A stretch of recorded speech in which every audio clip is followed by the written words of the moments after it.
कपिल जी, मैं आपको धन्यवाद देता हूं और ये फिल्म बनाने के लिए, ये वेब सीरीज बनाने के लिए बहुत बहुत धन्यवाद।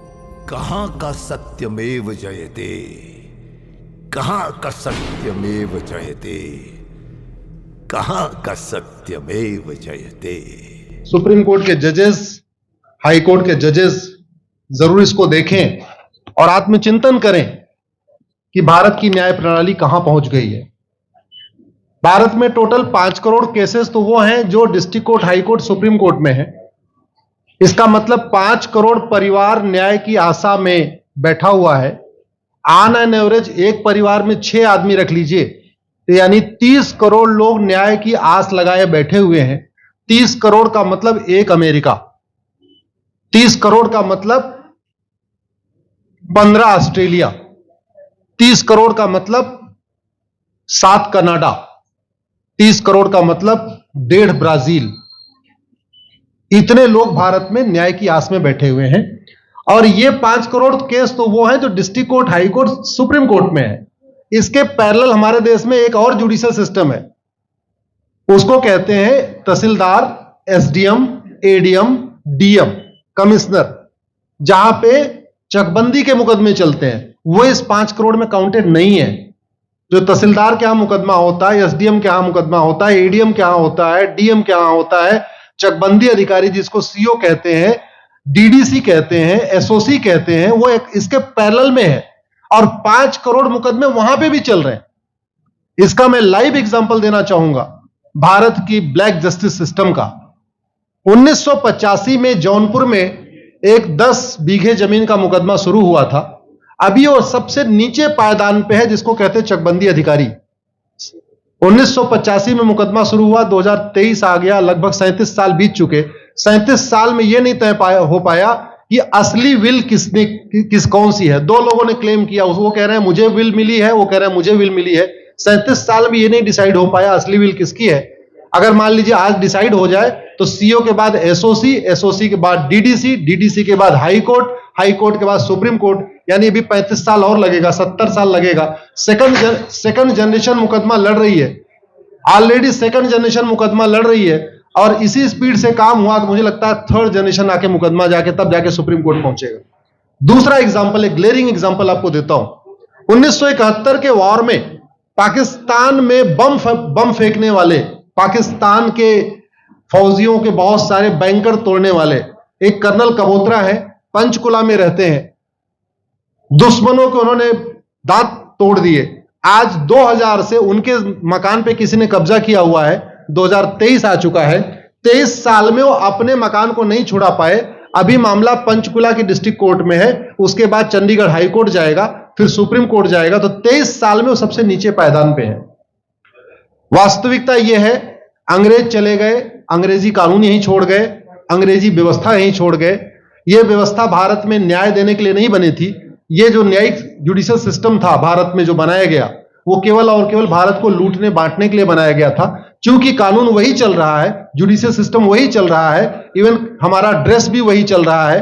अंग्रेज काले कपड़े पहनते थे, हम भी काले कपड़े पहनते हैं। अंग्रेज जून के महीने में उनको गर्मी लगती थी तो 1 महीने छुट्टी करके इंग्लैंड चले जाते थे। आज भी हमारा हाई कोर्ट, सुप्रीम कोर्ट पूरे मई जून बंद रहता है।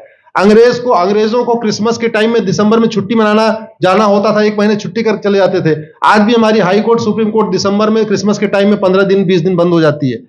तो सोच वही है, किताबें वही है, व्यवस्था वही है, कानून वही है, तो स्वाभाविक सी बात है जस्टिस होगा कहां से? जस्टिस कैसे होगा? हम 2023 में 1860 का इंडियन पिनल कोड लेके घूम रहे, 1861 का पुलिस एक्ट लेके घूम रहे, गवाहों के बयान 1872 के कानून से हो रहे। हमने सब कुछ वर्ल्ड क्लास कर लिया, लेकिन अपने जस्टिस सिस्टम को कंपेयर करने की कोशिश ही नहीं किया। जितने में एक एयरपोर्ट बनता है, एक एयरपोर्ट बनाने में 25,000 करोड़ की लागत आती है। अगर हमारी सरकारों ने एक एयरपोर्ट की कीमत जुडिशियल सिस्टम पे खर्च कर दिया होता तो हमारी न्यायिक व्यवस्था अच्छी हो गई होती। आज घटिया, चूंकि अकाउंटेबिलिटी नहीं है, जुडिशियल सिस्टम में कोई अकाउंटेबिलिटी नहीं है। किसी के साथ न्याय हो जाए, अन्याय हो जाए, कोई फर्क नहीं पड़ता। निर्दोष को जेल हो जाए, जज की कोई अकाउंटेबिलिटी नहीं। दोषी को बेल हो जाए, जज की कोई अकाउंटेबिलिटी नहीं।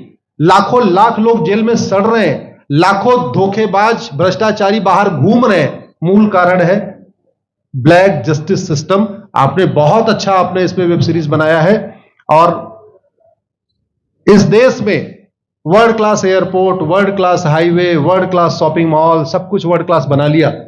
इनफैक्ट अपना मोबाइल का डेटा सुरक्षित रखने के लिए हमारे सांसद, विधायक, जज आईफोन भी यूज करते हैं। अमेरिका का आईफोन यूज करते हैं हमारा डेटा सुरक्षित हो जाए, लेकिन भारत सुरक्षित हो जाए उसके लिए यह नहीं देखते कि जापान में कौन सा कानून है, अमेरिका में कौन सा कानून है, सिंगापुर में क्या अच्छा चल रहा है। कनाडा में रेंट का मामला एक डेट में खत्म होता है। सिंगापुर में अभी कुछ दिन पहले एक व्यक्ति के पास 900 ग्राम गांजा पाया गया, उसको फांसी हुई है। दोबारा वहां ड्रग स्मगलिंग होगी क्या? तो भारत में चाहे वो ड्रग स्मगलिंग है, माफिया राज है, ह्यूमन ट्रैफिकिंग है, इन सब के लिए हमारा जस्टिस सिस्टम जिम्मेदार है। कोई भी अपराध होता है उसमें दो पक्ष होता है, एक पीड़ित, एक अपराध करने वाला। जो पीड़ित होता है वो चाहता है जल्दी उसको न्याय मिल जाए, अपराध करने वाला चाहता है मुकदमा लंबा चले। भारत का न्यायिक सिस्टम अपराध करने वाले के साथ खड़ा है। बलात्कारी चाहता है उसका मुकदमा 30 साल चले और मुकदमा 30 साल चलता है।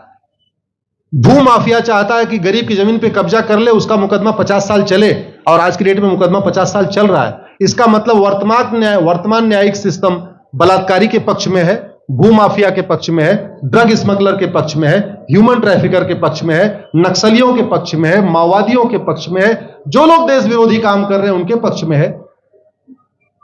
40 साल 50 साल के बाद किसी व्यक्ति ने मिलावट करके लोगों का स्वास्थ्य खराब कर दिया, उसको 50 साल के बाद सजा हो रही है। इस बीच उसने कम से कम पता नहीं कितने लोगों का और भी कर दिया। तो ये जो जस्टिस सिस्टम होता है दवा की तरीके काम करता है। जैसे दवा अच्छी होती है बीमारी तुरंत ठीक हो जाती है, अगर दवा घटिया होती है तो बीमारी बढ़ जाती है। दवा खाने के बाद शरीर एज इट इज नहीं रहता, या तो बीमारी ठीक होती है या तो बीमारी बढ़ती है। अगर कोई आदमी एक गांव में किसी के साथ कुछ गलत कर दे, उसको 6 महीने के अंदर सजा हो जाए, साल भर के अंदर हो जाए, दूसरा अपराध वहां नहीं होगा। लेकिन अगर उस व्यक्ति को पनिशमेंट नहीं मिला तो स्वाभाविक सी बात है उसने उसको और मोटिवेट कर दिया। कहते नहीं ऐसे बुखार है, तुरंत 2 गोली खाइए बुखार ठीक हो गया, लेकिन अगर आपने दवा नहीं खाई या गलत दवा खा लिया तो टाइफाइड होगा या निमोनिया होगा। दुर्भाग्यवश ये हमारा जस्टिस सिस्टम यही कर रहा है। आज की डेट में जितनी समस्याएं हैं, चाहे वो घूसखोरी है, जमाखोरी है, मिलावटखोरी है, कालाबाजारी है, नशा तस्करी है, मानव तस्करी है, सोना तस्करी है, ड्रग स्मगलिंग है, या नक्सलवाद है, या माओवाद है, या कट्टरवाद है, जो भी समस्याएं हैं, उसका एक बहुत बड़ा कारण यह है कि हमारा जस्टिस सिस्टम उसको टैकल नहीं कर पा रहा है, उसको पकड़ नहीं पा रहा है, और इसीलिए भारत में अराजकता है। मैं तो इतने जानता हूं, ऐसी कोई बीमारी नहीं जिसकी कोई दवाई नहीं, ऐसी कोई समस्या नहीं जिसका कोई समाधान नहीं। हम हर चीज के लिए बाहर से चीजें खरीदते हैं, तो हम ये क्यों नहीं देख रहे हैं कि आखिर चाइना का जस्टिस सिस्टम कैसा है, सिंगापुर का कैसा है, कनाडा का कैसा है, फ्रांस का कैसा है और अमेरिका का कैसा है। हम क्यों नहीं बेस्ट प्रैक्टिसेस उनकी अडॉप्ट कर लेते। दुनिया के कई देशों ने नार्को पॉलीग्राफ ब्रेन मैपिंग कानून बना दिया। मेरी बहन दीपिका नारायण बैठी हुई है, ये लगातार फॉल्स केसेस के खिलाफ, इनको मैं देखता रहता हूं, एक्टिव रहती है। एक कानून बन जाए नार्को पॉलीग्राफ ब्रेन मैपिंग और कंप्लेन पे अंडरटेकिंग ले लिया जाए कि जो कुछ मैं शिकायत कर रहा हूं इसके लिए मैं अपना नार्को पॉलीग्राफ ब्रेन मैपिंग कराने के लिए तैयार हूं, हजारों की संख्या में फेक केसेस खुद ही खत्म हो जाएंगे। आज की डेट में लोग जुडिशरी की लापरवाही के साथ साथ फर्जी केस से परेशान है, फर्जी गवाही से परेशान है, फर्जी एफआईआर से परेशान है, हजारों परिवार परेशान है। कई बार देखा गया कि जो फैमिली के केसेस होते हैं उसमें कितने सारे फेक केसेस भी आ रहे हैं। तो जो वास्तव में दोषी हैं उनको पनिशमेंट नहीं मिल पा रहा है, जो निर्दोष हैं उनके खिलाफ फर्जी केसेस हो रहे हैं। आज की डेट में गांव में एक दबंग अगर जमीन कब्जा कर लेता है, किसी की हिम्मत नहीं पड़ती उसके खिलाफ कोई गवाही दे दे। लोगों को अपनी जमीन छुड़ाने में 30 साल लड़ना पड़ रहा है, 35 साल लड़ना पड़ रहा है। अगर 30 साल 35 साल के बाद कक्कड़ जी उसको अपनी जमीन मिल भी गई तो उसके साथ न्याय कहां हुआ? 35 साल में उसका टाइम बर्बाद हो गया, 35 साल में उसका पैसा बर्बाद हो गया, 35 साल वो मेंटल ट्रॉमा में रहा, 35 साल उसने तारीख पे तारीख झेली है। और मैं तो डिस्ट्रिक्ट कोर्ट में कई बार जाके देखा, ऐसे परिवारों को देखता हूं जिनके पास बस से आने के लिए पैसा नहीं है, साइकिल से आते हैं। ऐसे परिवारों को देखता हूं जो चाय नहीं पी सकते अपने पैसे से, बेचारे घर से रोटी बांध के और अचार लेके आते हैं, लेकिन वहां मजबूरी में वकील को पैसा देते हैं। तो हमारी कोर्ट कचहरी वास्तव में दलाली का अड्डा बन गया है। हमारी कोर्ट कचहरी भ्रष्टाचार का अड्डा बन गया है। और मैं दुख के साथ कहना चाहूंगा, अदालतों में न्याय हो नहीं रहा है, बल्कि न्याय बिक रहा है। जिनके पास पैसा है, वो कि उन्होंने कितना बड़ा क्राइम किया हो, मर्डर किया हो, रेप किया हो, उनको जमानत हो रही है। और जिनके पास नहीं है, वो बेचारे जेल में सड़ रहे हैं। कई बार तो देखा गया, मैंने मेरे मर्डर किया एक्स अनंत सिंह ने, लेकिन एक्स अनंत सिंह बाहुबली थे, उन्होंने थानेदार को 20 लाख रुपए दिया, वो वाई अनंत सिंह को लेकर जेल में डाल दिया। नाम वही है। अब उसके बाद क्या हुआ, 20 साल मुकदमा चला और फिर सबूत के अभाव में छूट गया। तो जिसने मर्डर किया वो तो कभी जेल गया ही नहीं। एक निर्दोष जेल गया, 10-20 साल के बाद उसने अपना जमीन बेचा, सब कुछ किया, मां बाप सब कुछ तबाह हो गए, फिर वो सबूत के अभाव में छूट रहा है। तो सबूत के अभाव में अगर 20 साल के बाद छूट भी गया हो, उसका 20 साल कौन लौटाएगा? उसके 20 साल के लिए कौन जिम्मेदार है? उसके 20 साल जो बर्बाद हुआ, उसके लिए संविधान की शपथ लेने वाले जिम्मेदार हैं। संविधान के प्रियम्बल में लिखा है, हम आपको जस्टिस देंगे, हम आपको न्याय देंगे। न्याय देने की जिम्मेदारी किसकी? जिन्होंने शपथ लिया। शपथ कौन लेते हैं? जजेस लेते हैं, सांसद, विधायक, मंत्री लेते हैं। तो आज की डेट में अगर लोगों को न्याय नहीं मिल रहा है, तो इसके लिए वही जिम्मेदार हैं जो संविधान की शपथ लेते हैं।